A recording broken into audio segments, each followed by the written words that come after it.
Good morning, Karen from Quantum Heart Awakening.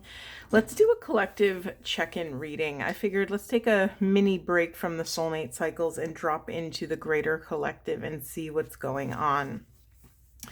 So there is movement and there is also a call to movement.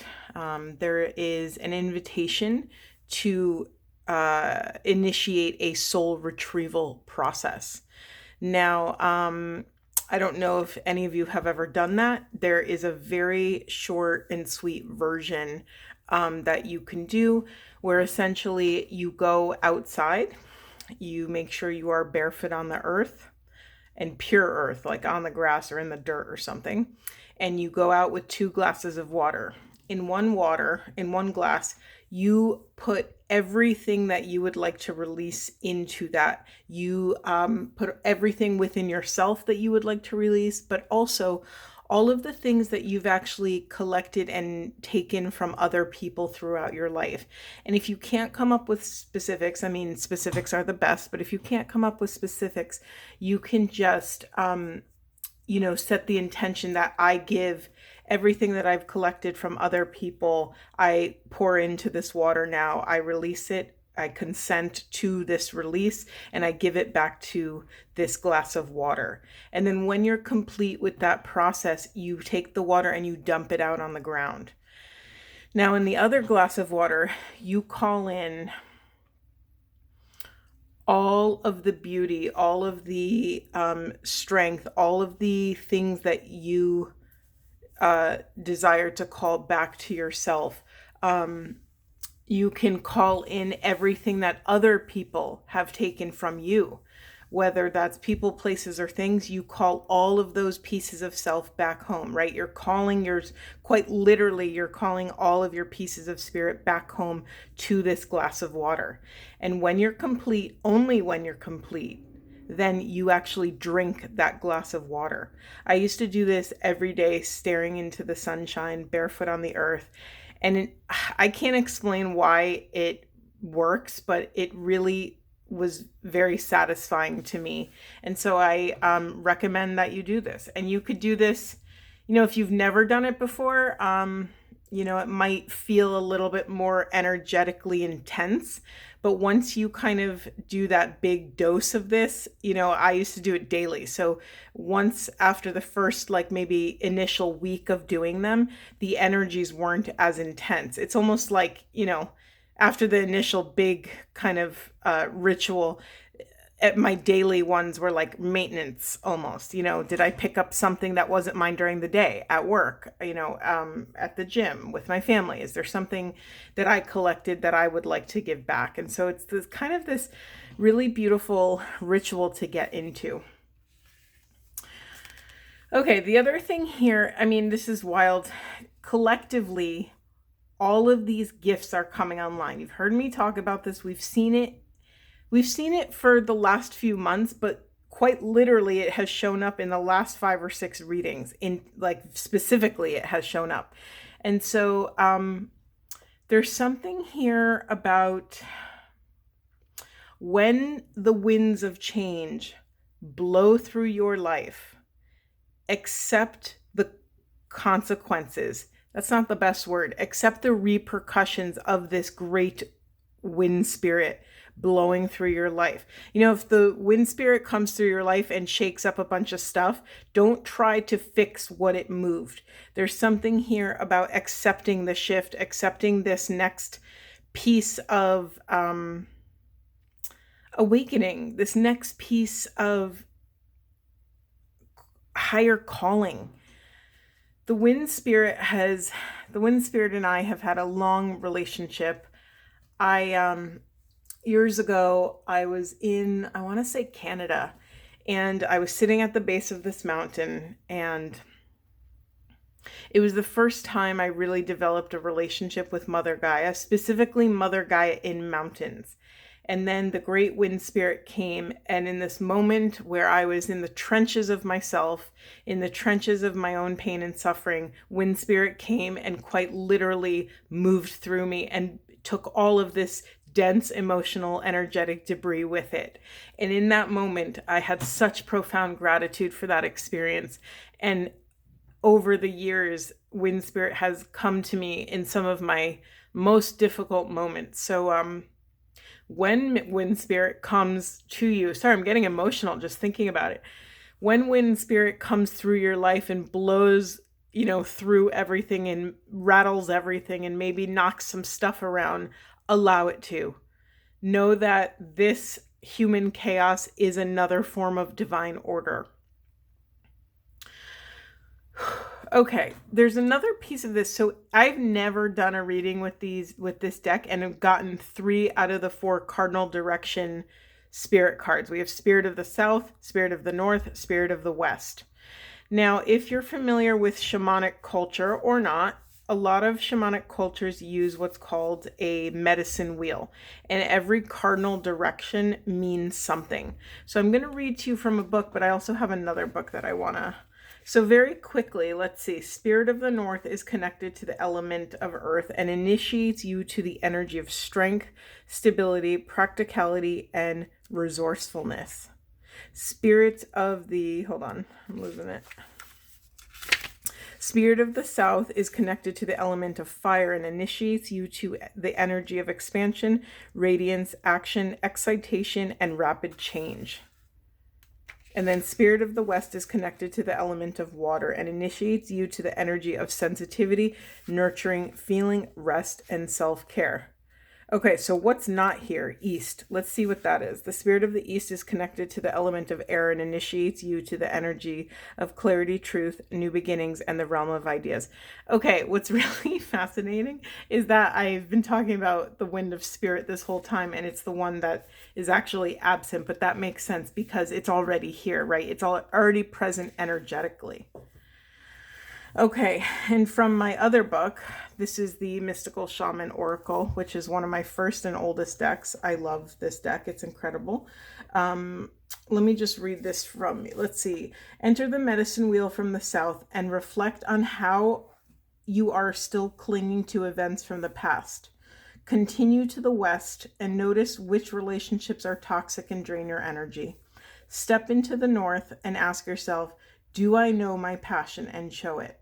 And it's not here, but I'm going to read it anyway. End at the east direction, visualizing how you want to live the next chapter of your life.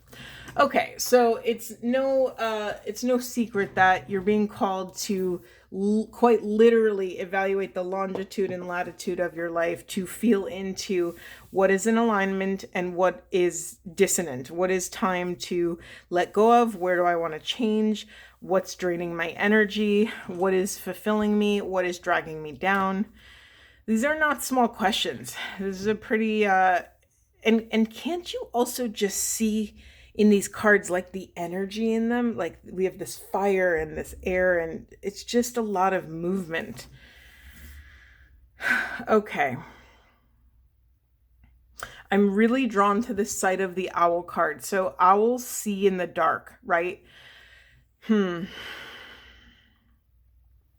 Part of this soul retrieval is going to call you to be able to see through your own shadows. You're part of this process of igniting the soul. What happens when you ignite something? It illuminates what's around it, right? So part of this igniting the soul is also cultivating the endurance and stamina to be able to handle the illumination, right? You have to, well, you don't have to, but if you could set the intention now that you will hold whatever arises in your field with a profound amount of grace, then it may, it would support you in being able to see clearly in the dark. All right, is there anything else about that?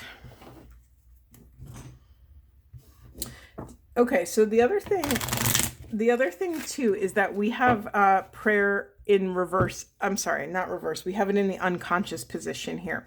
So something that has been coming up a lot. It's one thing to sink into our physical bodies and deal with the blockages, the obstacles, the emotional pain. It's one thing to actually be in the trenches and do the work. You know, this is the chop wood, carry water energy. Every day, just being present with self, trying to access love, calling your spirit back from places it doesn't belong, bumping up against a block, vibrating that block, getting it out of your physical vessel by just releasing the emotional charge of the energy, and then coming back home to self, right? It's this process of emptying the vessel so that you can become this hospitable host to divine light, source consciousness, whatever you want to call it. Why is prayer in the unconscious position? Because prayer is a practice. Prayer is a devotional practice. And it's really, how do I say this?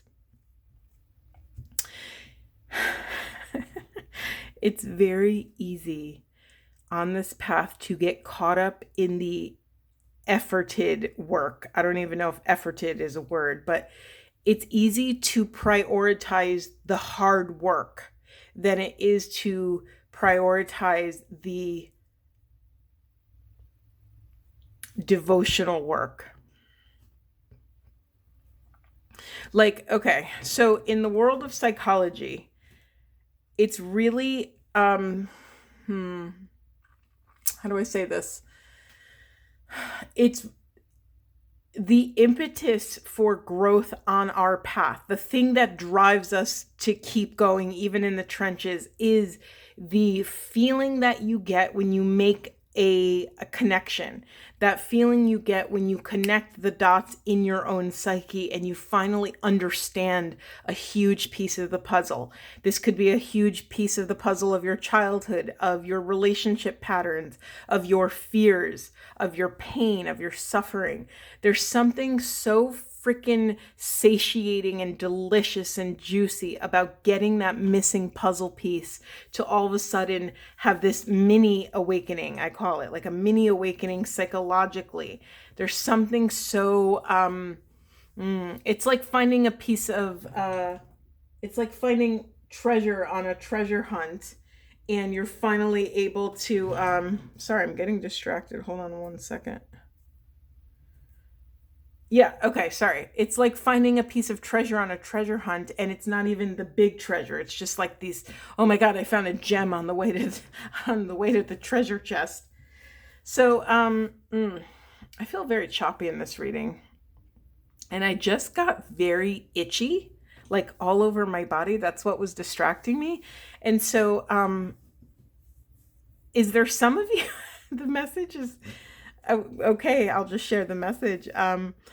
Is there some of you that meditation and prayer makes your skin crawl?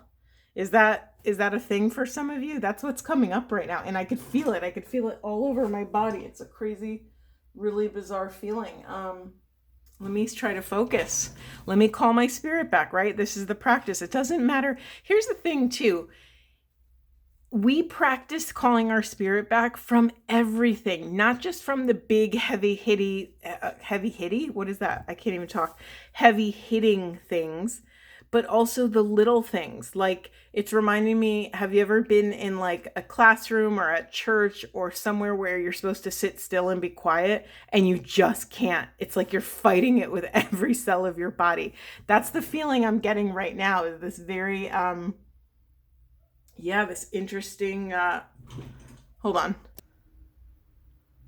Okay, wow. I actually had to stop the recording and go wash my hands and do a little clearing because the feeling of itchiness was all over. And this has happened to me one other really big time when I went deep into a shamanic ritual or meditation. And when I came out of it, I couldn't come out of it. And when I finally did, I had areas of itchiness on my body, specifically around my neck. It was a pretty wild experience, but I just kind of wanted to nip this energy in the bud. I don't know what this is, but I'm just going to say this. I don't know if some of you have ever experienced having an entity attached to you, but that's a very real thing. I mean, if you don't believe it, cool, whatever, move on. But that's a very real thing in my experience. I've experienced it several times.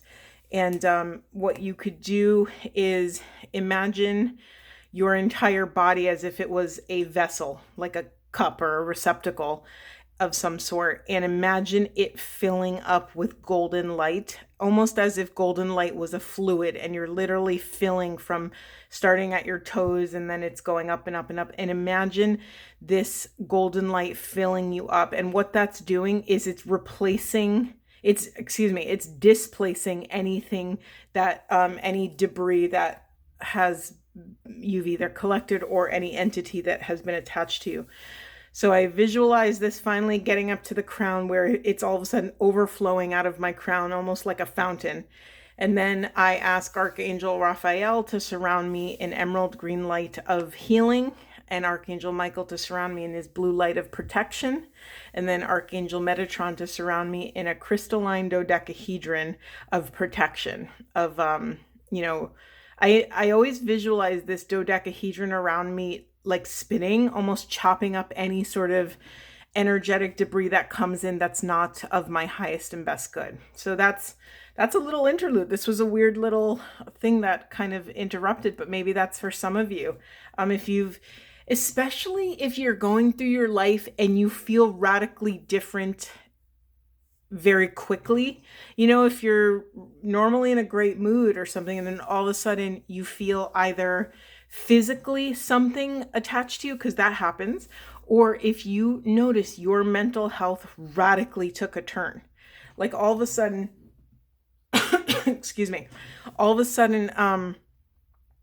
like if you're a pretty balanced human being and you kind of love yourself on a regular basis and you're feeling genuinely good about yourself, if you wake up one day and have massive self-loathing or self-hatred, or if you're hyper self-critical, that might not be you. That might not be your energy or your voice. So I highly recommend doing a clearing.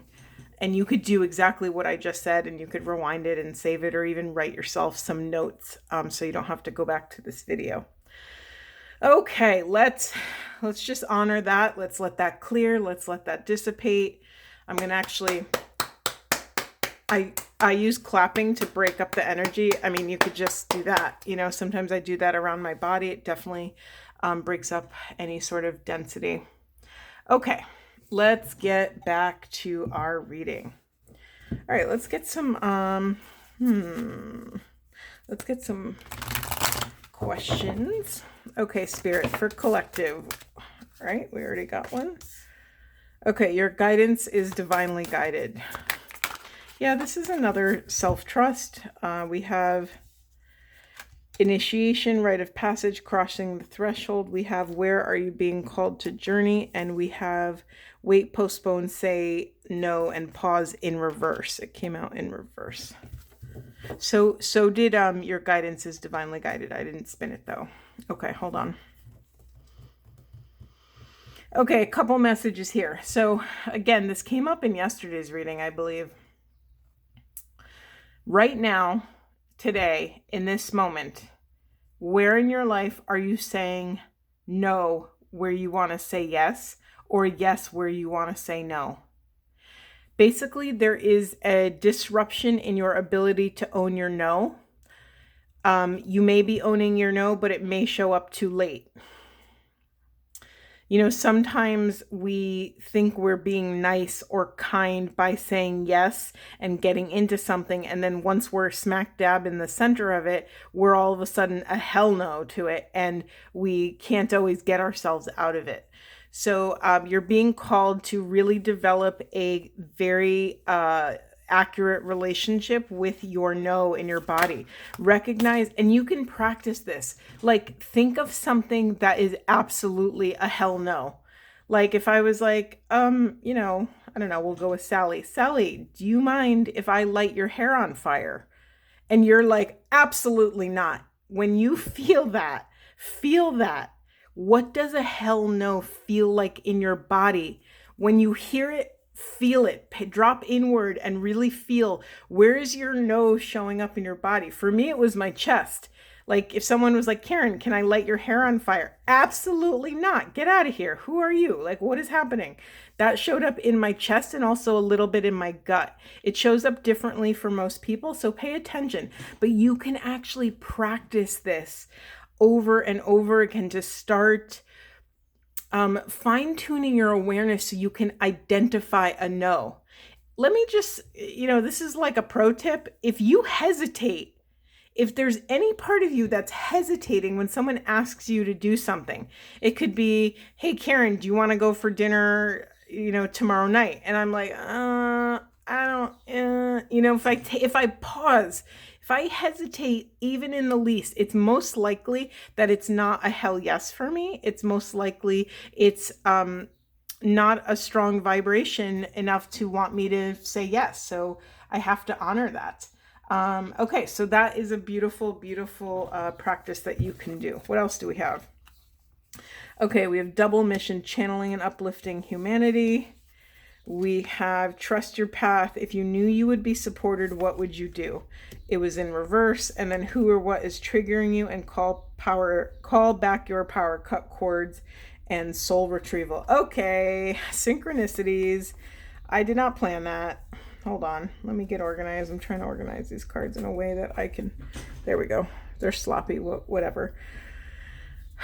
Okay, let me go in order. So, part of your gifts coming online is honing your craft.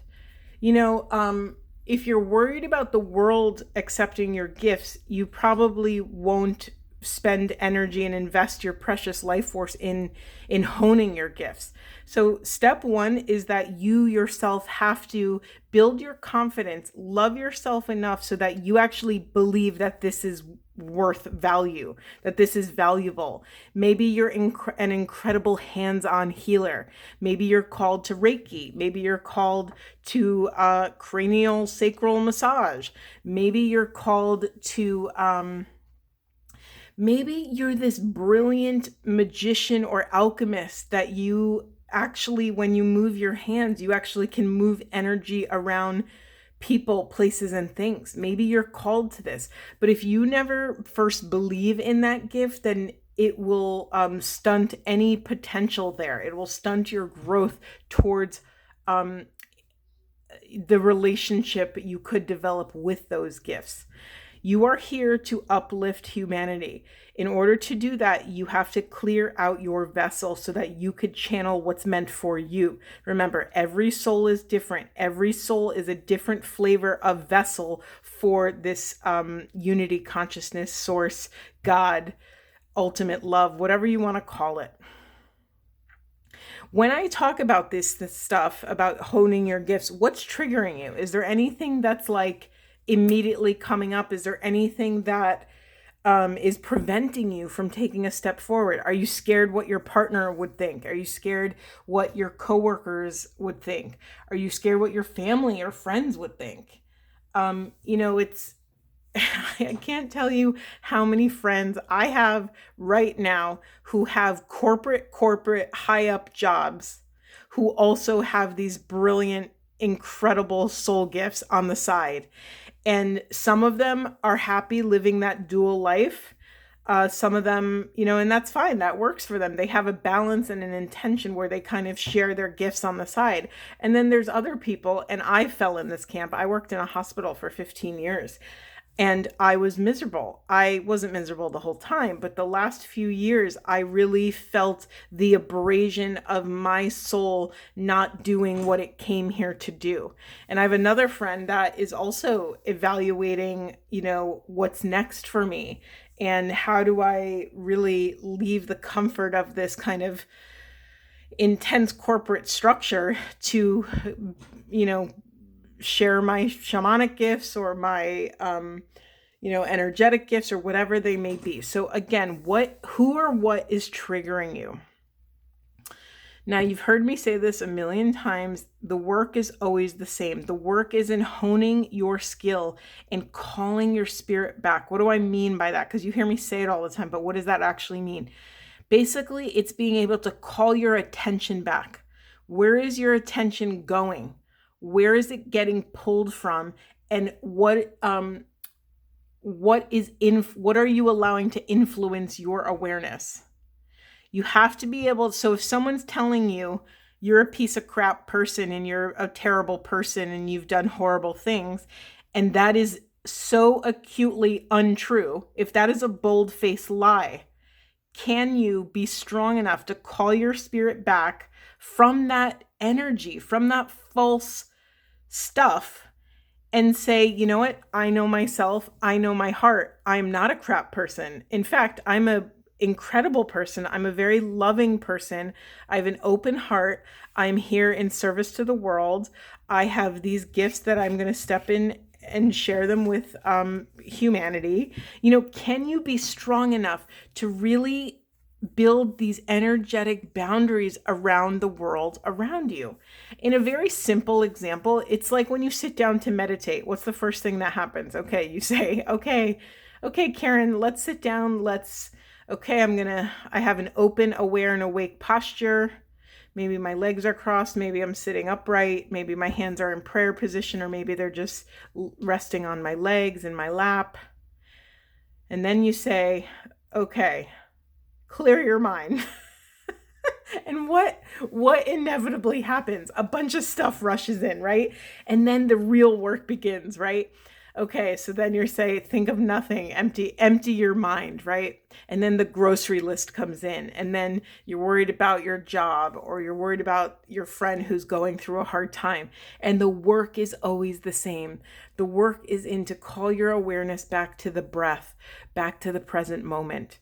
This is the hardest thing we will ever learn how to do. That's what I believe. Take it as it resonates, leave what doesn't. But this practice, if you can start set the intention to ask Spirit to help you in developing this practice, you will come into deeper alignment with self-love, and then eventually your gifts. You will be able to love yourself enough to protect the gifts that are coming online.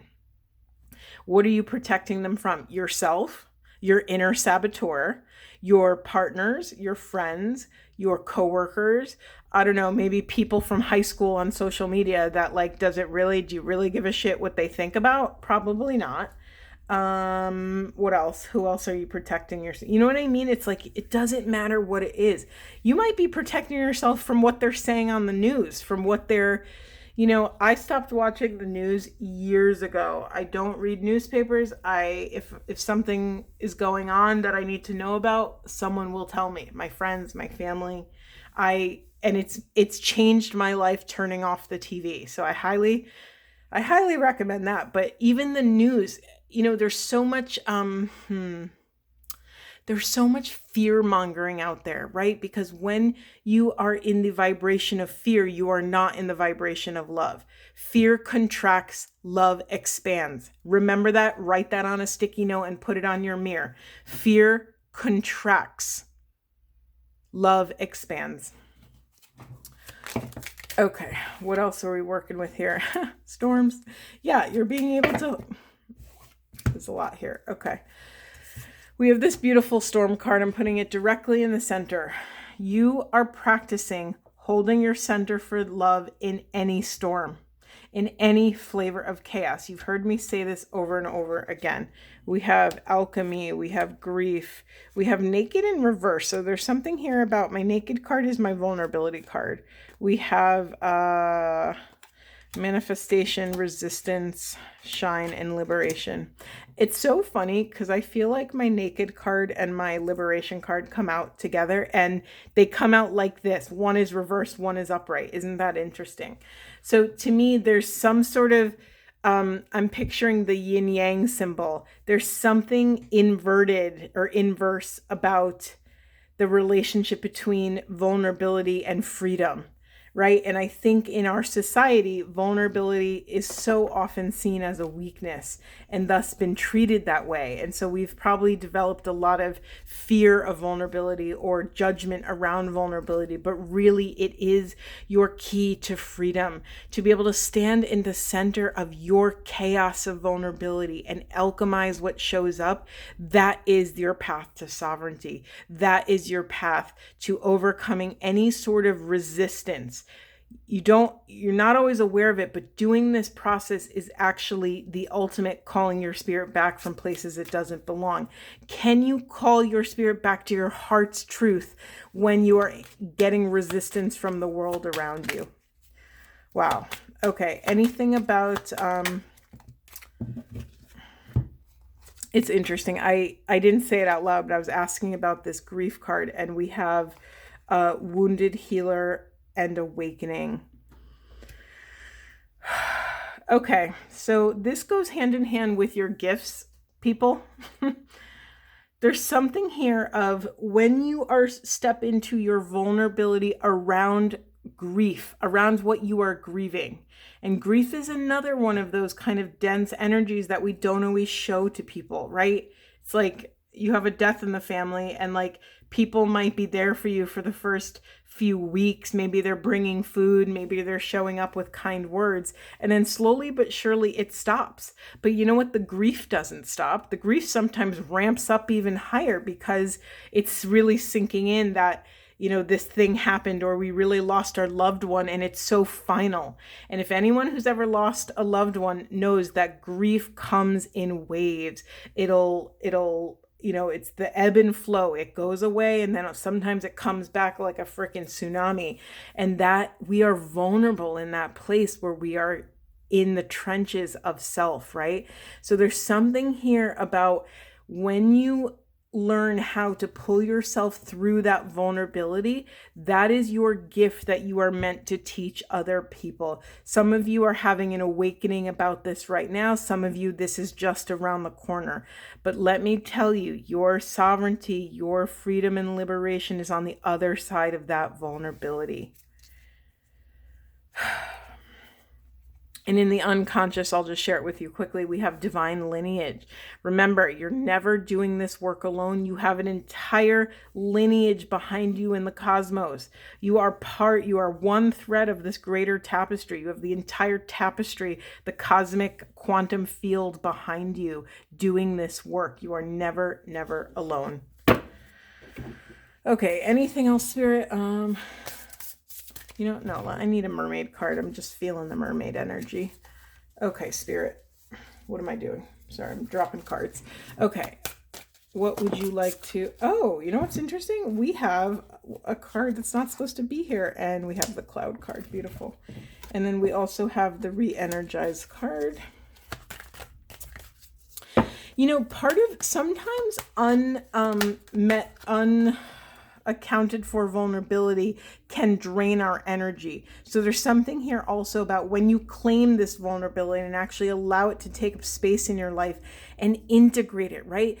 By not feeling vulnerable, we're pushing a part of self away. And that's not the point. The point is to step into wholeness. So we have to integrate these pieces and call all these parts of self back.